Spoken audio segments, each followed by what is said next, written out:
What loophole did you use for a long time before it was discovered? Story 1. My aunt and uncle were trash collectors, both professionally and as a hobby. Due to one of my mom's epic screw-ups, we ended up living with them. Most of our food came from the trash. However, Domino's had a reward system where the pizza boxes had blue or red tabs depending on the size. Collect enough tabs and you could get free pizzas. My aunt and uncle collected thousands of those tabs from the trash, and we ate pizza every weekend for months. Eventually, the company caught on and put an end to it. Their address was banned for life from delivery, and Domino's stopped the promotion shortly thereafter. It was awesome while it lasted. Story 2. There was this one time when a local casino issued a $20 free play coupon in the newspaper without an expiration date. I happened to know the newspaper delivery guy, so I asked him about it. He told me he had hundreds of these newspapers in his van as they were a few days old. Jackpot. I got my hands on all of them, clipped out the coupons, and proceeded to make $1,950 every day after work for almost 500 days. That's nearly a year and a half of daily winnings. Eventually, the casino caught on and never printed a coupon without an expiration date or one per customer rule ever again. Story 3. As a part-time retail worker for a big chain, I was given a 5% discount on all purchases, which increased to 10% on store products. Gift cards were considered store products, as were vegetables and many groceries.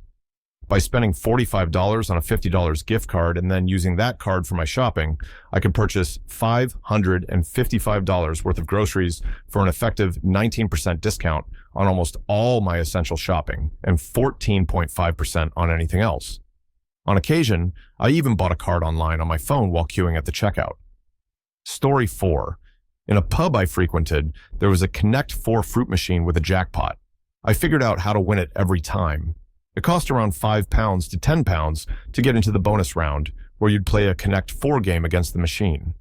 By mirroring the machine's moves, every game ended in a draw, which meant hitting the jackpot of £50. For about 3 months, I regularly won, and the pub landlord eventually removed the machine because it was always empty. Those winnings paid for my drinks and more for quite a while. Story 5.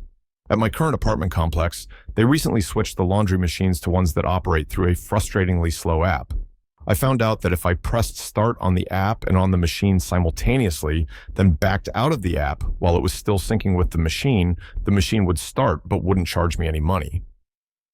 For a few months now, I've been washing and drying my clothes for free. It's a little victory, but having an app to use laundry machines just seems like a hassle compared to the old coin-operated ones. Story 6. My first credit card experience was quite something. When I was 18, I opened a bank account and received a credit card. For nearly 2 years, I used it for everything. My first apartment, clothes, systems, subscriptions, food, you name it. I never got a bill.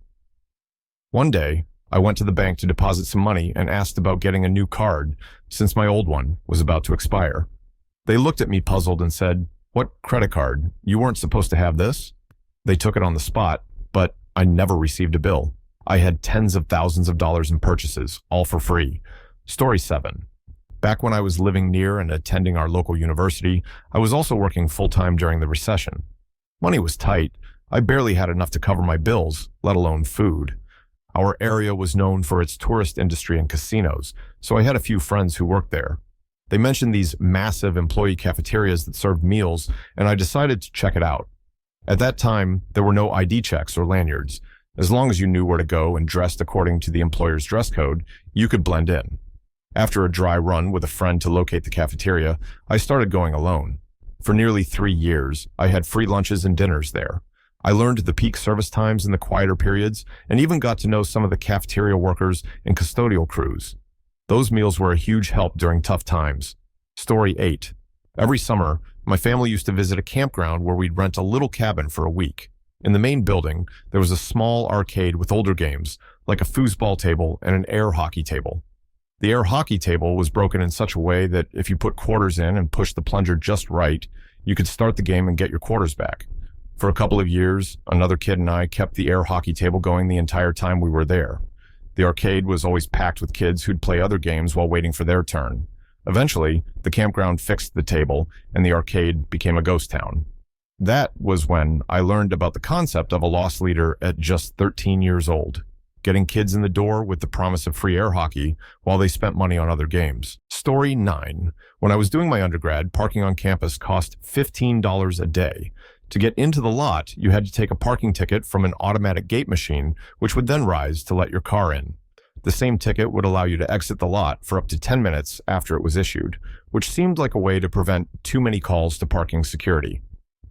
One day, we figured out that if you placed a laptop on the ground exactly where a car would be when a ticket was issued, it would trigger the gate to go up and issue a new entry ticket.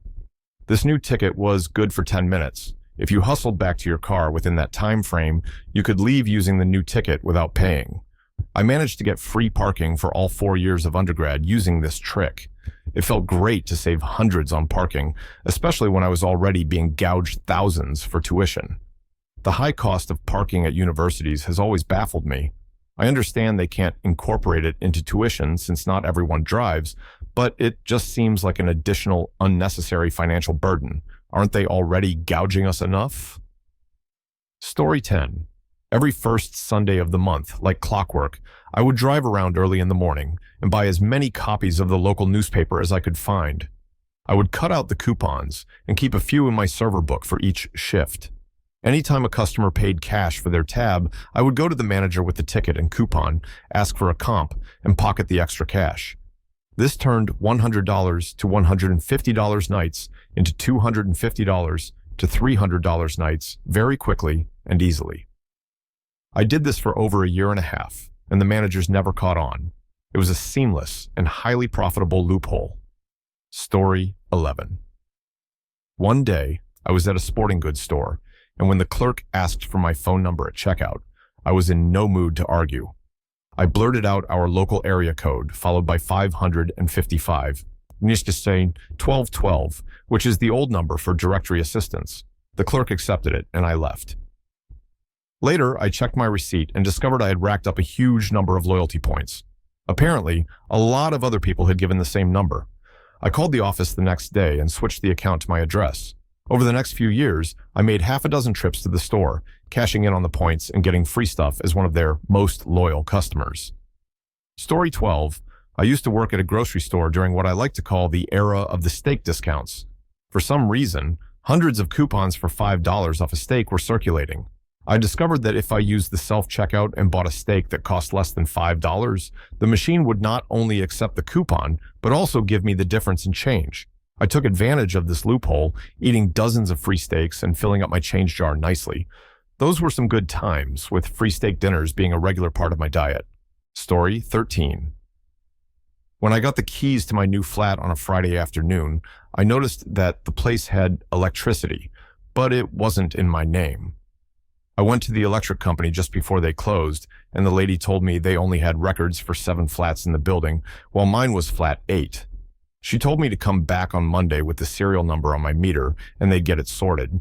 I never went back. I enjoyed free electricity for over 2 years until I moved out. Story 14. About 7 years ago, I worked at a place where they printed receipts with survey codes. Completing the survey gave you a 6-digit code for a free drink. When customers handed in the receipt with the code, we'd just toss it and give them the free drink. So, over my shifts, I collected all the unwanted survey receipts, wrote random numbers on them, and ended up with a wallet full of free coffee codes. I already had plenty of free drinks, so I started giving them to homeless people, explaining that the code was good for a free coffee. In total, I probably gave away around 100 free drinks. Story 15. During my time at university, each student had a monthly quota of around 50 pages they could print for free in the computer labs. Once you exceeded that, you had to start paying. However, the credit system that enforced this quota only worked on the Mac and Windows machines. Down the hall, there was a pool of Solaris computers that hardly anyone used, and these machines didn't have the quota software installed. For those of us who knew about this loophole and were willing to deal with the not-so-user-friendly Solaris systems, it meant unlimited free printing. I like to imagine the school's administration throwing up their hands thinking, if they're willing to deal with Solaris, let them print for free, whatever. Story 16. This wasn't intentional, but once I found out, I didn't stop. Years ago, I used my card to pay for Xbox Live during a period before I could pick up a manual 1-year subscription. When I tried to remove my card details, the system wouldn't let me. Instead, I had to call Microsoft directly. Being lazy but smart, I decided to just change the security numbers on the saved card so it wouldn't process any future payments. Somehow, I kept getting Xbox Live for free. This went on for about 1.5 years before it stopped. I was never contacted about paying anything for what I used either. Story 17. Thanks to a charge card, I was granted top-tier elite status with a hotel chain. Although I downgraded the card 6 years ago, my status remained unchanged. The hotel chain went through a merger, but since I had retained the status for over 10 years, I was awarded lifetime top status in the new program. It's still ongoing, and I continue to enjoy the perks. Story 18. One week, the local Chick-fil-A put out a coupon in the local coupon magazine flyer. Buy one, get one free on any item on the menu. Right next to it was another coupon for 50% off any menu item. I checked carefully and noticed that neither coupon mentioned anything about not being combinable with other offers. I hurried to the grocery store and grabbed a stack of those flyers. For nearly 2 years, as a grad student, I practically lived off 128 count nugget platters, which I got for 25% of the cost. First half off, then the second one free. Eventually, the place went under new management, and they put up a sign stating they would no longer accept those coupons. I'm not sure if it was solely because of me or if others were exploiting the same loophole, but I still had about 20 coupon pairs left when they shut it down. It was surprising how long it lasted. Story 19. Back in the late 80s, there was a trick you could use to make long-distance collect calls for free from a payphone. You'd charge the call to a private number, and the operator would call that number to confirm. We figured out that we could ask the operator to call another nearby payphone where a friend would be waiting to authorize the call. This little loophole gave us free long-distance calls for almost a year. It felt like a small victory against the high cost of long-distance calling back then. Story 20. Obligatory, not years, but I can't believe I got away with it. My mom gave me $20 to buy a big bag of a certain brand of cat food, which normally costs around $11. When I entered the store, I was given a coupon for $5 off that particular brand. The store was also offering $5 off on the type of cat food I needed. At the checkout, the food was priced at $5.99. I handed over my coupon and it scanned, reducing the price to 99 cents. I couldn't believe my luck because usually such offers say they can't be combined. Here's the kicker. The cashier gave me another coupon. So I went around again and left the store with $22.98 worth of cat food for 98 cents, with a third coupon in my hand. The only reason I didn't keep exploiting the loophole was that I had to carry all the cat food home on my BMX. Story 21. I used to frequent a Mongolian barbecue spot at the mall with my ex. The place had thinly sliced frozen sheets of meat that you could pick yourself, as long as it all fit into the bowl they gave you. The meat was usually folded into ribbons, taking up more space in the bowl. One day, I realized that if I used the back of my hand, or knuckles, to crunch and punch the folded frozen meat down, I could pack in about a pound of meat. It wasn't what they intended, but since it was in the bowl, they had to cook it. My ex and I would go there about 3 times a week, and one bowl was enough to feed us well for just $5. This went on for about a year until they caught on. One day, as I was doing my usual backhanded meat punch into the bowl, a worker yelled at me to get my attention. He pointed to a printed paper with a fist on it, crossed out with a circle, that said, "No fist meat." That became my legacy at that place, and the food was never the same when it was 99.5% noodles. Eventually, my ex and I broke up, and that was the only good thing about that old toxic relationship. Story 22. When I worked at Kmart, I discovered a neat trick with the time clock. The system rounded to the nearest quarter hour, so by clocking in 8 minutes early and clocking out 8 minutes late, I got paid for 30 minutes instead of just 16. By exploiting this, I racked up an extra 2.5 hours of overtime every week. Over my time there, this added up to about 6.5 weeks of extra pay. I never got caught, and those extra earnings were a nice boost to my paycheck. Story 23. At an arcade similar to Dave & Buster's called Round 1, there was a machine that gave out more tickets than usual. One day, I was there with a group of friends when I saw 3 kids with Funko Pop dolls stacked over their heads heading to the register. Curious, I jokingly asked them for their secret. They refused to tell me, so I offered to trade my ticket-making secret in exchange for theirs. Mine was terrible, but they took the bait and informed me of a machine giving out an abnormal number of tickets. I went to find it and discovered it was one of those mobile games turned arcade machines that nobody ever played. I played it once and won 700 tickets for about 50 cents. To put this in perspective, a 3 deciseconds was 40,000 tickets. After playing for an hour, I had enough tickets for a 3 deciseconds. My friends and I got so good at the game that we would win the jackpot every time, netting 6,000 tickets per win. It took 15 minutes for the machine to count all the tickets. Long story short, we stayed all day and made enough tickets to get 2 PS4s, 2 Wii U's, and 2 3DS's. Since the game was so lame, nobody else ever bothered to play it besides us. Eventually, the staff found out. While they were observing me playing, I decided it was best to leave. I walked out, drove to another round 1 in a nearby town, and redeemed all my tickets there to be safe. Story 24. On the original Kindle, I discovered a loophole. You could purchase a book with an expired card, and Amazon would send you the book instantly. A minute later, you'd get a notification saying the payment didn't go through. You had to acknowledge this notification, and then Amazon would take the book back. But if you hit the home button, it took you out of the notification, and you could keep reading the book without paying. I did this once a month during my junior year of high school. By the summer before senior year, I couldn't do it anymore, and coincidentally, my passion for reading faded around that time. Story 25. When I was at university, I lived in an apartment just across the road from a casino. One day, the casino released an app that awarded points for checking in, which could then be redeemed for free food and drinks. Lucky for me, my apartment was close enough to the casino that I could check in without actually stepping foot inside. Every Saturday, I would score a free burger, fries, and a drink. I'd then head over to the sports bar to watch the games. It was a sweet deal, especially since I was a broke uni student. Eventually, they scrapped the app, but those free meals were a lifesaver while they lasted. Story 26. I used to work for the BBC, where they had their entire archive digitized.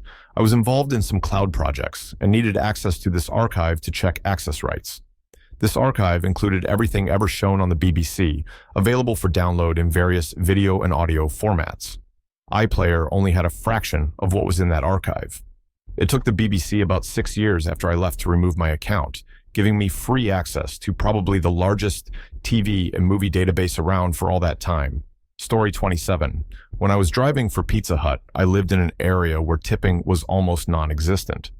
One day, during a delivery, a lady gave me a coupon after paying and told me to keep whatever amount it reduced as a tip. This sparked an idea. Whenever I could, I started answering the phones to take orders. This was before online ordering. I would take the customer's order, tell them the total, and hang up. Then I would apply whatever coupon I could find that fit their order and print out the ticket. This scheme only worked when I was the closing driver because I had to remember the total I told the customers. Using this method, it wasn't uncommon to make an extra $15 per delivery, plus any tips they gave for driving a short distance. It turned out to be a pretty profitable loophole. Story 28. In high school, the counselors told us we needed 2 years of a foreign language to graduate. Everyone just accepted it and took the classes.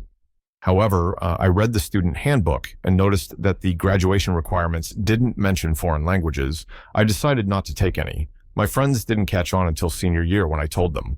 They warned me that I might be in big trouble and could miss graduation. One girl even called me an idiot.